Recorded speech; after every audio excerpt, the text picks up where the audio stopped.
Shin me ya hana mawaƙi Nura M Inuwa fitar da album a shekara ta 2020? Alhamdulillah ina godewa wanda ya zamani, komai nufi na su ne yadda ya so hakan za a yi, ban raina kyautarsa ba. Shahararren mawaƙin da ya ɗauki kimanin shekaru 10 yana fitar da kundin waƙoƙi guda 2 a kowace shekara. Shin ko me ya faru a shekara ta 2020 har kawo ƙarshen watan Januware da ya saba fitar da album ɗin muka ji shiru? Mun samu zarafin tattaunawa da mawaƙi Nura M Inuwa, ga kuma yadda hiranmu da shi akan wannan lamari ta kasance.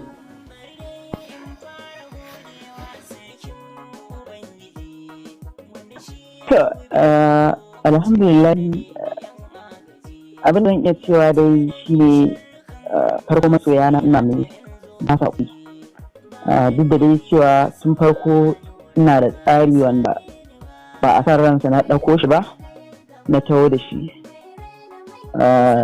Na tsara in dinga sakin kowace shekara na zaɓi in dinga sakin album guda 2, wanda idan na saki a farkon shekara har shekaran nan ta ƙare shi kenan na gama, sai dai kuma wata shekarar.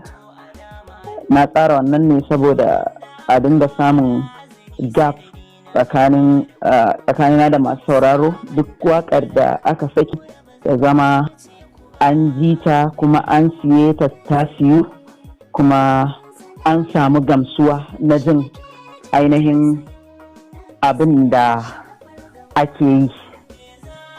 Wannan shine dalilin da yasa na tsara wannan tsarin, kuma alhamdulillahi ana tafiya a haka.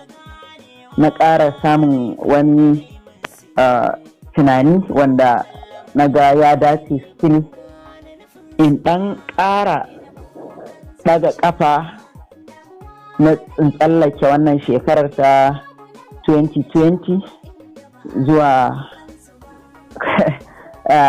shekara ta gaba, mu ga abin da Allah zai yi. Sannan kuma kafin nan na ƙara yin wasu tunanukan da suka dace in yi in kawo wa masu sauraro na sabon abu da ya kamata. To idan na fahimce ka kenan a wannan bayanin da kai, wato kamar shekara ta 2020 ka tsallake ta ne zuwa shekara mai zuwa za ka ci gaba da sakin album? Iya, insha Allah na tsallake wannan shekarar saboda kawai a ɗan shakata na a huta. Wasu shekara ta gaba sai mu tara mu ga me Allah ya yi. Gaskiya ne, duk da cewa na gade har yanzu still waƙoƙin da album ɗin da ake da shi na ƙarshe har yanzu kuma mutane na ta sauraron su kamar ma shi ne sabon da ya fita. To amma duk da haka kana ganin masoyanka kwa za su so wannan tsarin da ka fito da shi? No, ba za su taɓa so ba.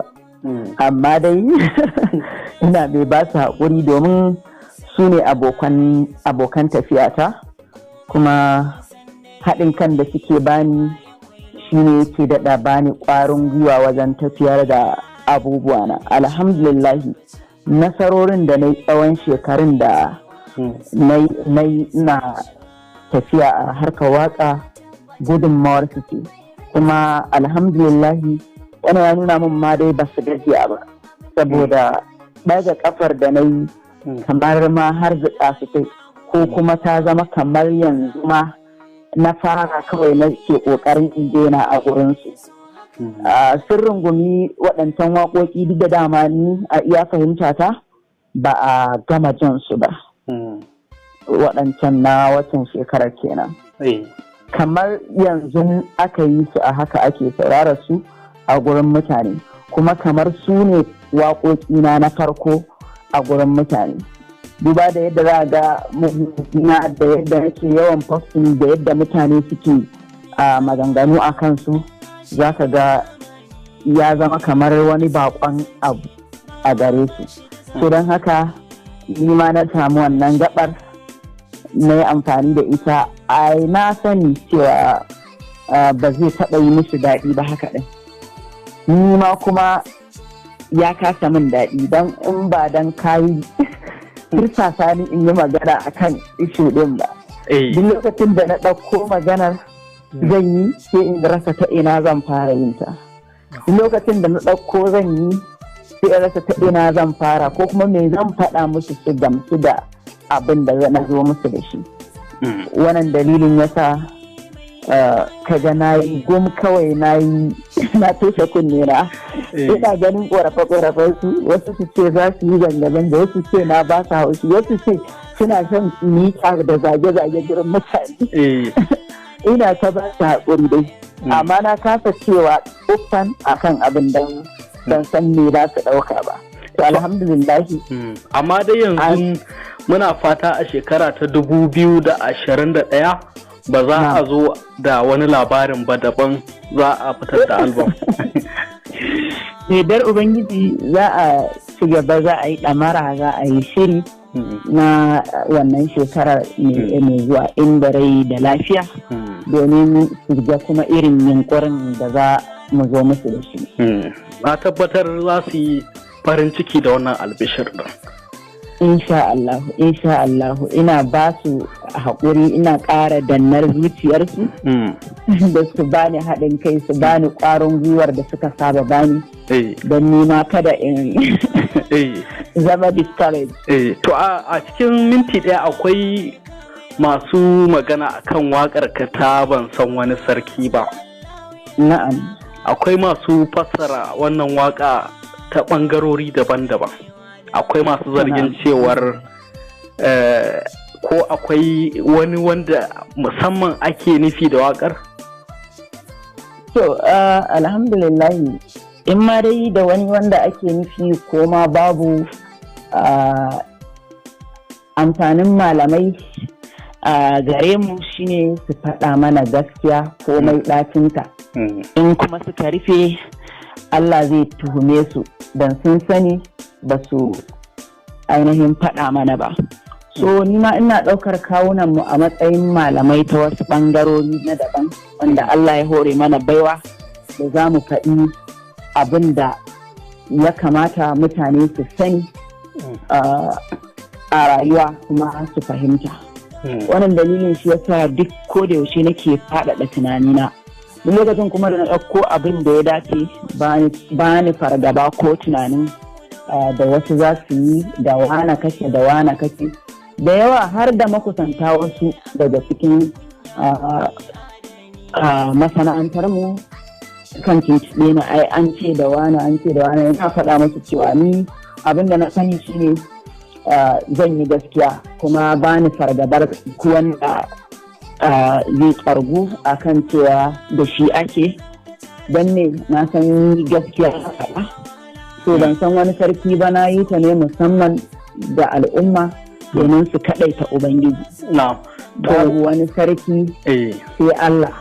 Babu abin dogaro, kuma iya abubuwan da na lissafa duk wanda ya karyata ma zai kafirta kansa ne. Gaskiya ne. Akwai waƙar mai laya a cikin ƙaramin lokaci. Wani bayani za ka iya yi? Shin wayya ma aka yi wannan tunanin waƙar ya zo maka? Ka saka mutane a ruɗani dangane da waƙar nan. Ana batun cewa ma ba a ma taɓa yin waƙa kamar irin mai salon wannan waƙa ba. Gaskiya ne. So wallahi abin da na sani kullum shine ni ina yin tunani in kawo wani abu wanda ni ban yi ba, ko kuma wanda mutane ba su saba ba. To cikin yardar Ubangiji kuma duk abin da na ɗauko sai ya bani iko wanda ni da kaina in na yi nakan yi mamakin maya aka yi na yi ɗan. So ban san wani sarki mai laya, to wani tunani ne da Allah ya kawo mini na shirya wannan waƙar da yardarsa kuma ta shirya. A cikin mawaƙan da muke da su wanda suka gushe, irin tsofaffin mawaƙa irin su Ali, su ɗan ƙwairo, irin su shin kana da wani gwani a cikin irin wannan mawaƙan? To ai gwani na saba faɗa duk a waƙoƙina ban san shi ba, ban kuma yi zamani da shi ba, don ni ban san shi ba ina raye. Amma dai da na tashi na tsinci abin da ya yi, na gamsu da abubuwan da ya yi kuma na rungume shi a matsayin gwanina. Wa kiran? Haruna Uji. Wannan shi ne ni gwanina, wanda duka mawaƙan da suka shuɗe ni babu irinsa a gurina. Na'am, na fahimta. Wannan shi ne. To, Malam Nura, bari in koma baya. Masha Allah. Wannan tambayar zan iya cewa personal tambaya ce. To, masha Allah. Misali, kana kamar wani shekaru ka fara waka misali? To, abin da na fara ina da... Sanda ka fara yin waka ta fita. Lokacin da na fara waka ta fita, ina da shekara 20. Azin ta fita mutane su fara jina ko kuma... mutane su fara jinka, So, ni ma lokacin da na fara wannan mutane suka fara jina, ina da shekara 21 ne dai, ina jin zuwa da biyu. Na. To, kafin a ce ka fara yin waka, shin akwai a lokacin baka san za ka zama mawaki ba, shin akwai wata sana'a ko kuma wani irin profession da kai a lokacin kai tunaninka ka zama, misali ma'aikacin banki, malamin makaranta, ɗan kwallo, irin wanda shin ka da abin da na ɗora zuciyata ina so in zama gaskiya soja. To daga baya kuma sai Allah ya yi ni mutum ne mai son zaman gida. Don kafin in fara waka da ƙuruciyana ina yaro, sai in zauna a gida in yi zamana, in na fito ma a dinga ce min an dalaga a zata kanakin na yi tafiya ne ko wani abu, ina zamana in san tafi a gida kawai bawai, don har tunani nake wai akwai lokacin da zan fita in yi ban dawo gida ba. To lokacin da ina da son zaman gida, to wannan dalilin shi ya cire min sha'awar soja, don na san cewa wanda zai raba ni da zaman gida, abinda nake kauna kuma rasa. To sai da gida zuciyata ta guji wannan abin. Wai shin kana sha'awar kallon ƙwallon kafa? Idan har haka ne, to wani club kake goyon baya? Wani club din da nake goyon baya, Chelsea nake goyon baya. Kai magoyin bayan Chelsea ne?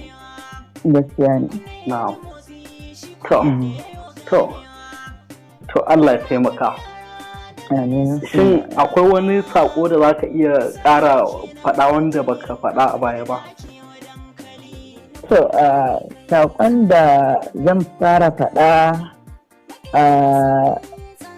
shi ne na farko ake wancan zan dawo. Ina da shekara wancan 18 dai na fara shiga studio, ka fahimta? Na gane. Ina da shekara 18 na fara shiga studio.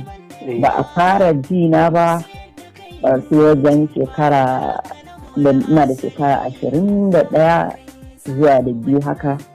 Aka fara ji na, aka watsa min acid a wannan time din. Wannan shine. So ƙarshen saƙona ga masoyana shine dan Allah su yi haƙuri da saƙon da na faɗa musu na rashin fitar da album. Ina fatan hakan ya zama alkhairi gare ni da su gaba ɗaya. Su bani goyon bayan da suka saba bani zuwa shekara mai zuwa, in muna da rai da lafiya mu ga abin da Allah zai yi. Da ƙarshe ina godiya Allah ya bar soyayya da ƙauna da kuma kai kanka bisa wannan ƙoƙari da kai na sa ni na sauke wannan nauyi a sauƙaƙe. Ina godiya sosai. Allah ya saka da alkhairi, ya bar soyayya da ƙauna.